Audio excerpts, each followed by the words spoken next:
precisamos aprender no jogo de hoje, sobretudo na segunda parte. Fala, galera! Hoje a gente vai acompanhar a coletiva completa de Carlo Ancelotti, logo depois da derrota do Brasil para o Japão, um resultado que entrou para a história e gerou muita repercussão. O técnico falou sobre os erros, sobre o desempenho da equipe e respondeu perguntas importantes sobre o momento da seleção. Então fica ligado até o final, porque tem declarações fortes e pontos que merecem atenção.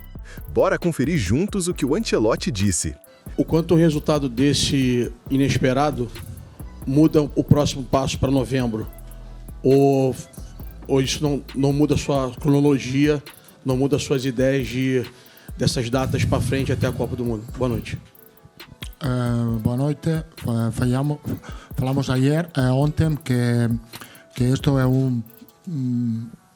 esta data é aproximadamente um período de teste e vamos a seguir a fazer teste também na data FIFA de novembro. Não muda nossa ideia de lo que temos que fazer. Obviamente é uma boa aula essa noite porque há coisas que precisamos aprender no jogo de hoje, sobretudo na segunda parte, e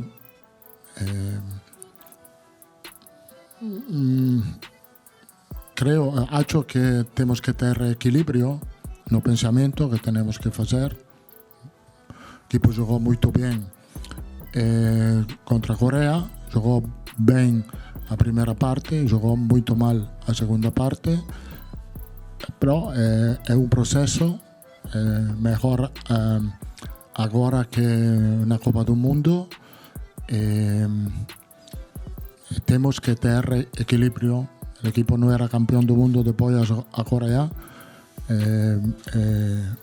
O jogo de hoje temos que aprender dos erros feitos na segunda parte. Creio que o erro mais grande do equipe que não tinha uma boa reação depois do primeiro erro. O quanto os erros individuais dos atletas podem prejudicar a presença deles na Copa do Mundo?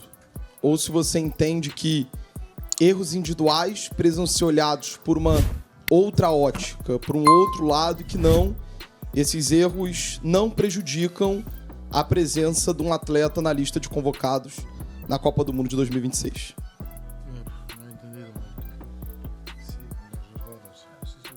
Não, os erros individuais não afetam a presença dos jogadores no equipo. Creo que a avaliação que temos que fazer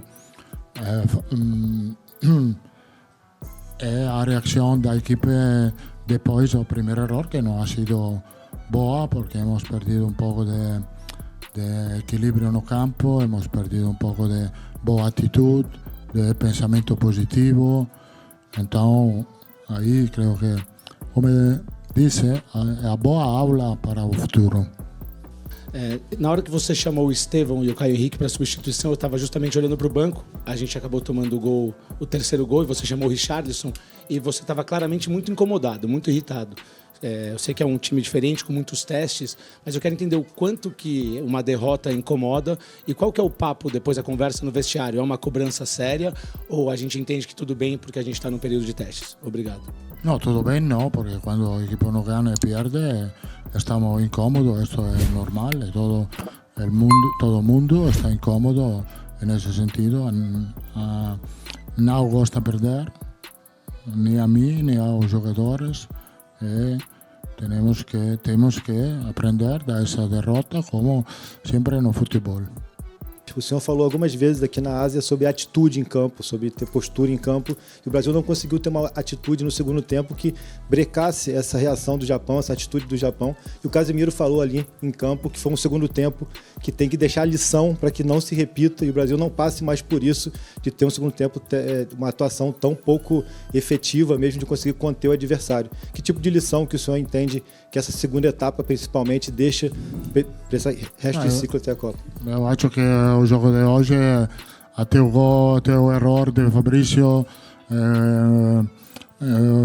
jogo estava bem controlado da equipe e depois eu tenho muito claro o que passou, que a equipe caiu mentalmente depois do primeiro erro e creio que isso foi o erro mais grande da equipe, porque eu não acho que na segunda parte a atitude não era boa da equipe. Creio que, repito, afetou demais o erro. Gostaria então de perguntar qual foi o lado bom do Japão. O senhor sentiu realmente a força do Japão?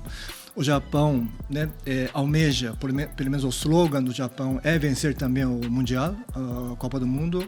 O que o senhor acha? Qual é a impressão em relação a esse Japão que vai disputar a Copa ano que vem? Creio que o Japão jogou muito bem a segunda parte, metendo mais pressão à nossa equipe na frente. Hemos tenido mais dificuldade na saída da bola e creio que aí o Japão aproveitou das oportunidades. Sim, e o senhor realmente disse que o primeiro tempo hoje o Brasil esteve muito bem, controlou o jogo. E que tipo de instruções o senhor deu durante o intervalo no vestiário? No, de seguir, de controlar bem o jogo com a posse da bola, de evitar risco, de evitar pérdida da bola, controlar bem a transição, de seguir jogando como a primeira parte. Sim, realmente o Brasil caiu. Eu sou Goto freelancer. O Brasil caiu de produção depois que sofreu o primeiro gol. E o senhor, aos 57 minutos, então fez 3 substituições.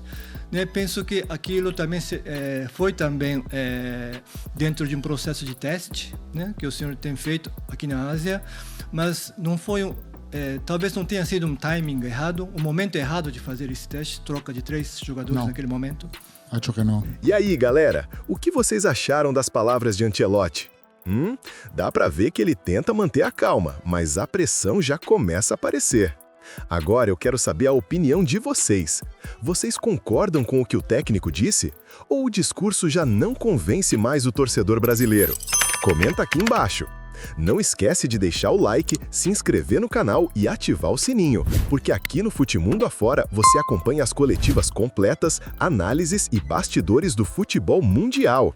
Até o próximo vídeo, pessoal!